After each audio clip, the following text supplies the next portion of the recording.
Wait, so, imagine mo yung itsura nito kanina, bago kami nagsimula, bago tayo nagsimula. Naalala mo, ano yung itsura niya? Ready ka na? Game. 1, 2, 3, open your eyes. Wow! Putik ba naging ganito?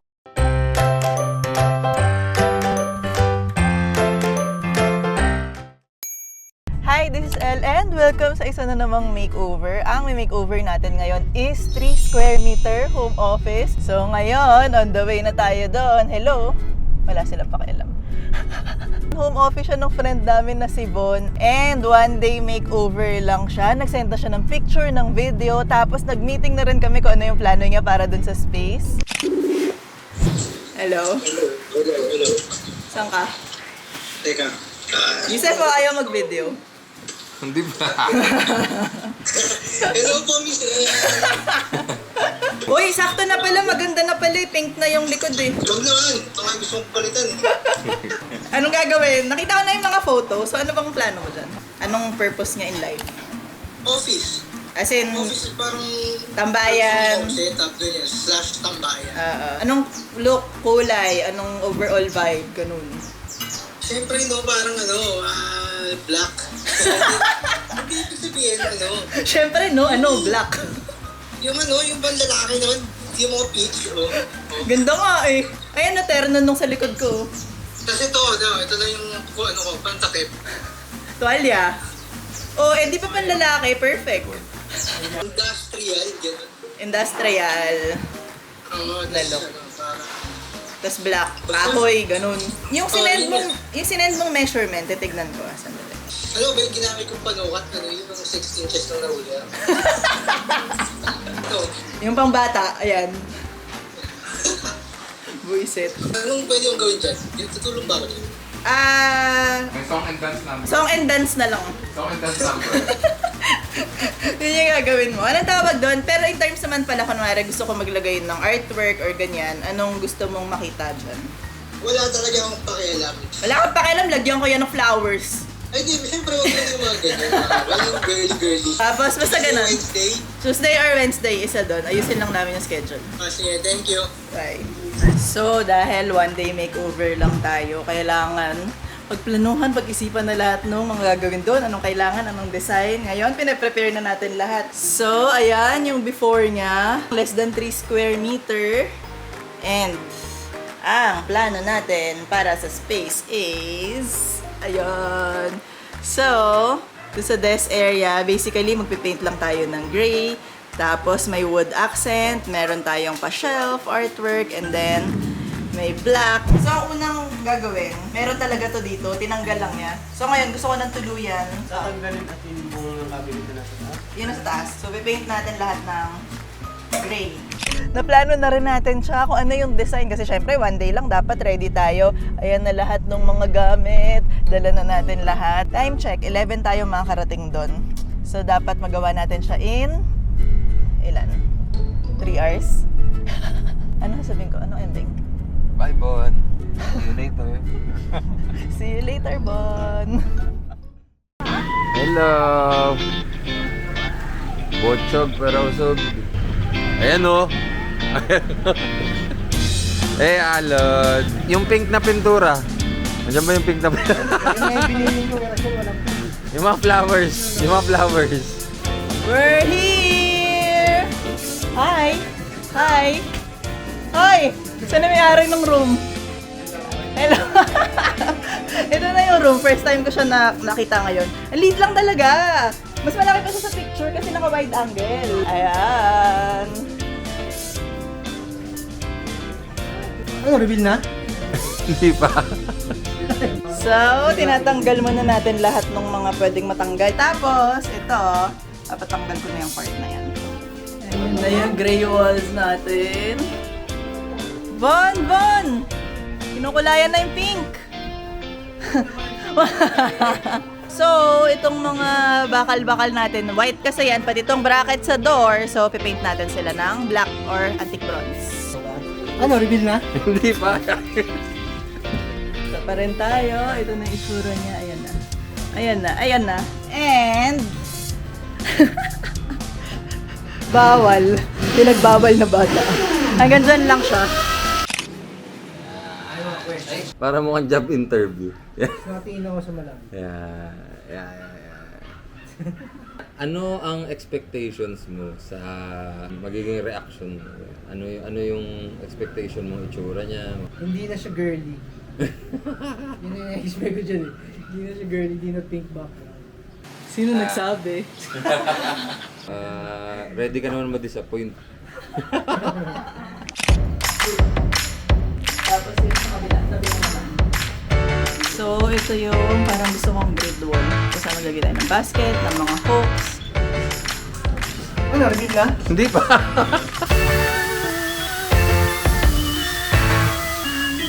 Ito na tayo. Ayan na yung bracket ng shelf natin. Tapos, maglalagay na dito ng artwork, ng lamp, and actually marami pa. Mas 4 na. So, bumili tayo nitong wallpaper sticker. Ayan, tignan yung finish niya. Wood, para dito.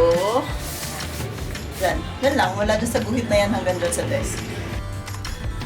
Ano, reveal na? Hindi pa. And then, maglalagay na tayo ng frame. Pinagawa natin tong frame na to. Tapos, ito yung pinaprint kong art.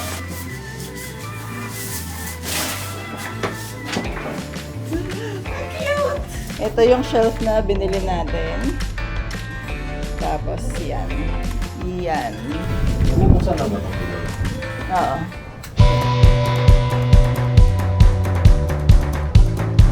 Update.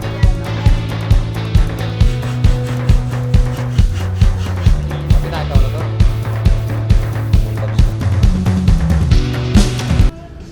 Ano, reveal na? Hindi pa.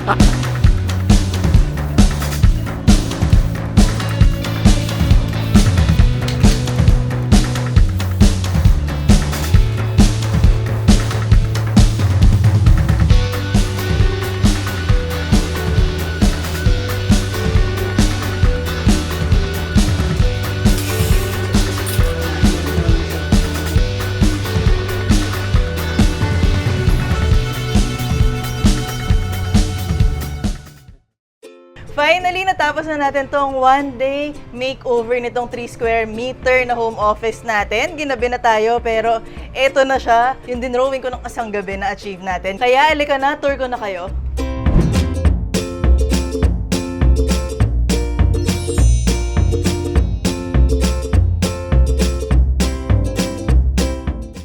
So, pagpasok nyo dito sa wall natin, ayan, ito yung dating pink wall niya. Nung tinanong ko, ano bang gusto mong gawin dito sa office na to, sabi niya, kahit pinturahan nyo lang yung pink wall, okay na ako. Mahilig siya sa black, mahilig siya sa industrial, sa gray, very manly feel talaga, very man cave feel. Di ba?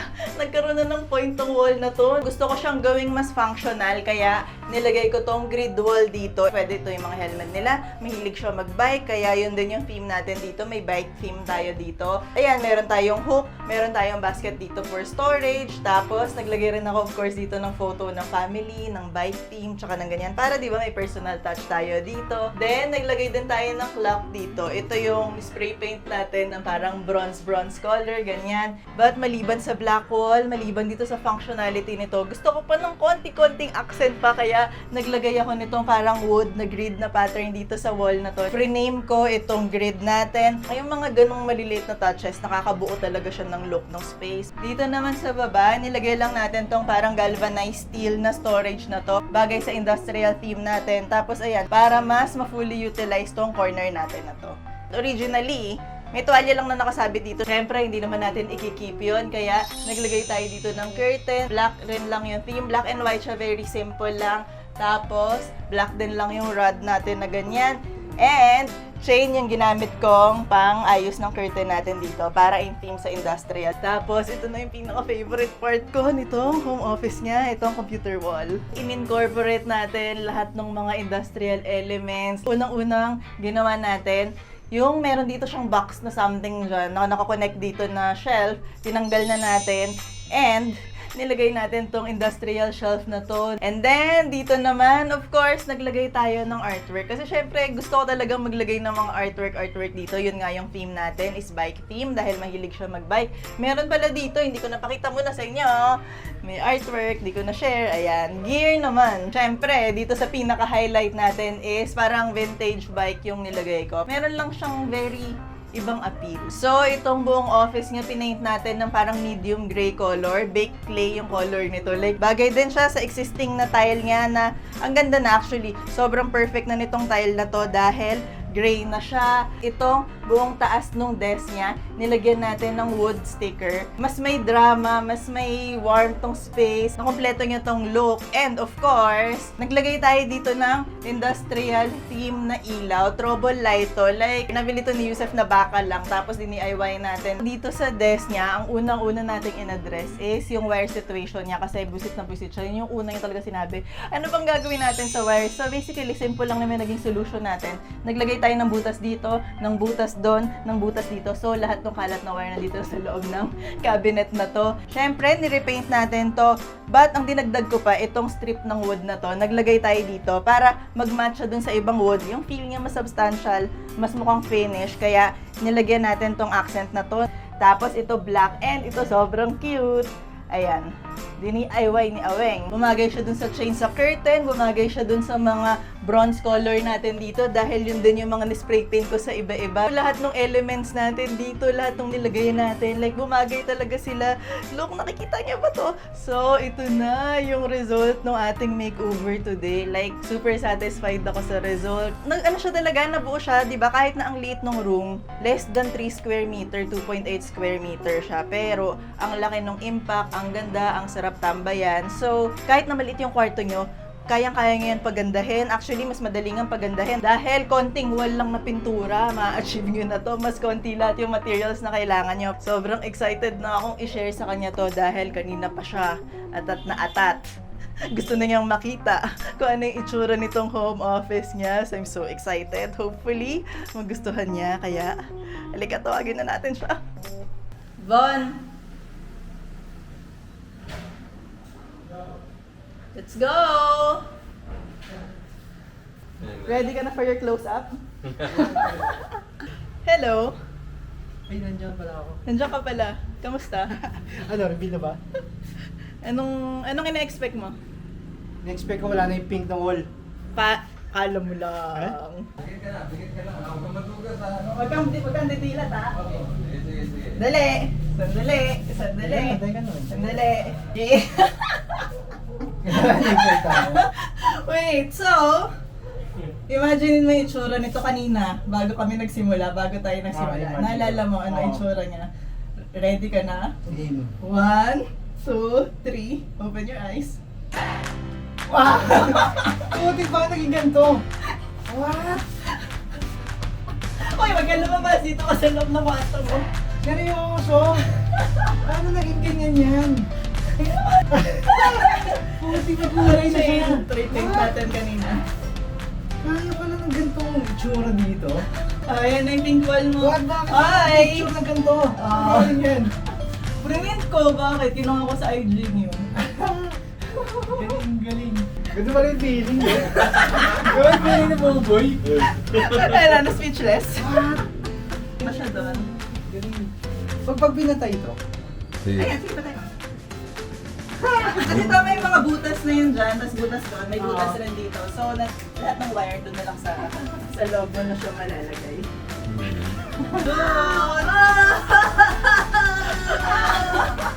You like the room? Galing! Alan, look at the pictures. Look at the pictures. Wow! You like it? Yeah. Ano, na-achieve ba natin yung goal? Achieve. Lalaking Lalaki yung ano. Achieve to achieve. So, success! Nice. Thank you, Miss Ellie. Yay! Bye-bye! Yay! Ding, ding, ding. Ding, ding, ding, ding! Grabe po.